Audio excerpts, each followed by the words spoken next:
The Prince and the Girl. It's about your life. Jarmo Palamaki. A long time ago, a king once lived in a distant land.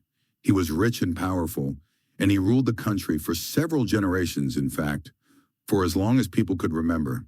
Already in the time of their ancestors, he had been king. That is why he was called King Eternal. He also had a son, a handsome young prince who was very much loved by the people. One day the king said to his son, "My son, it is high time that you found yourself a mate worthy to share your dominion." To this the prince replied doubtfully, "How can I find her? When people hear that I'm looking for a spouse, all the girls, and older women too, run after me because they all want to be queens. But I only want the one who loves me with her heart, not because of a high position or a great fortune. So what can I do?"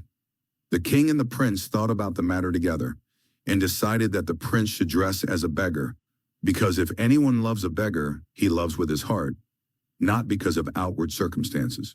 However, the prince was allowed to privately reveal who he was, because according to the king, he who loves you also believes you, and he who does not love you does not believe you either. It's as simple as that. And so the prince went out into the world, dressed as a stinking beggar in tattered clothes. Wherever he went, he met only contempt. He was even driven out of other villages. One day he arrived in a village where he met a little girl playing in the sandbox. The girl looked lovely and friendly, and so the prince decided to have a little chat with her. Strangely enough, the girl didn't seem to be afraid of him at all, but immediately started talking. He asked where the prince came from and why, and the prince told me everything, even that he was a prince who was looking for a spouse. The girl excitedly assured, "I would very much like to be your wife, but I am a little too young for that." "That is not a problem," replied the prince. "If you wish, you can come and live with your parents in my castle until you are old enough for us to marry." The girl was completely overjoyed, but when his parents heard about it, they were angry.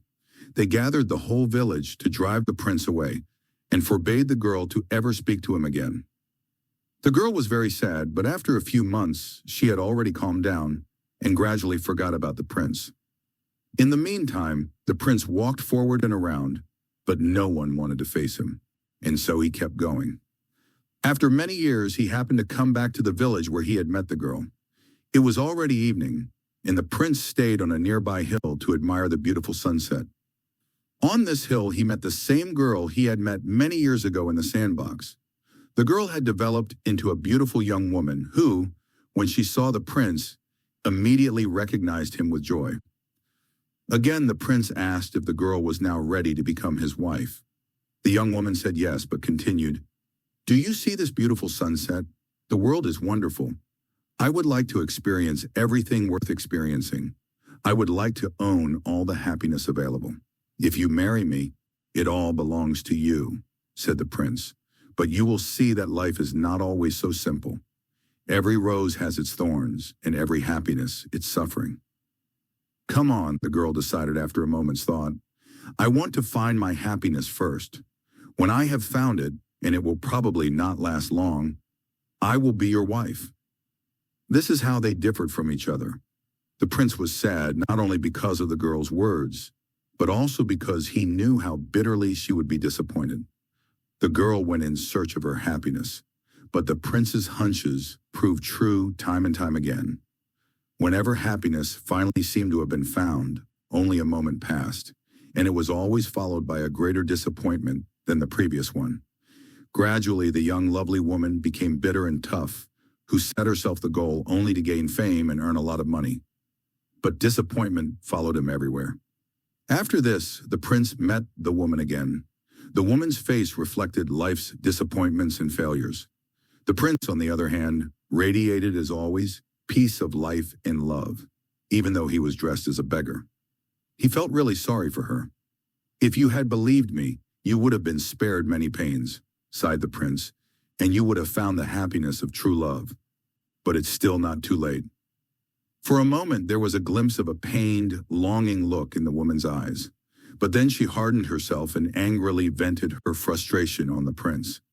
"You dare to remind me of my past. It's none of your business." Then he continued sarcastically, "You and your love, It's all just a deception. You just wanted to take advantage of me, like everyone else.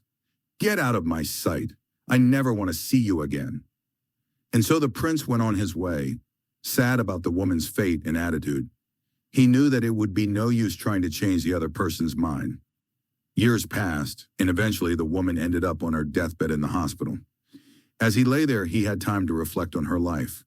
Her life was now over, and nothing was left of it. Even the few friends he had left him. He lay on his bed one by one, dying. But somehow he remembered the prince. The woman sent the word, asking the prince to come to her. The prince arrived, but no longer as a ragged beggar, but in his royal splendor. The woman was frightened, but she mustered up the courage to say, "You wanted me to be your wife. Here I am. I'm ready." The prince looked at the woman sadly, holding her hand in his. After a short time he replied, "When I asked you to be mine, I did not mean your dying body. I meant your life, your whole life.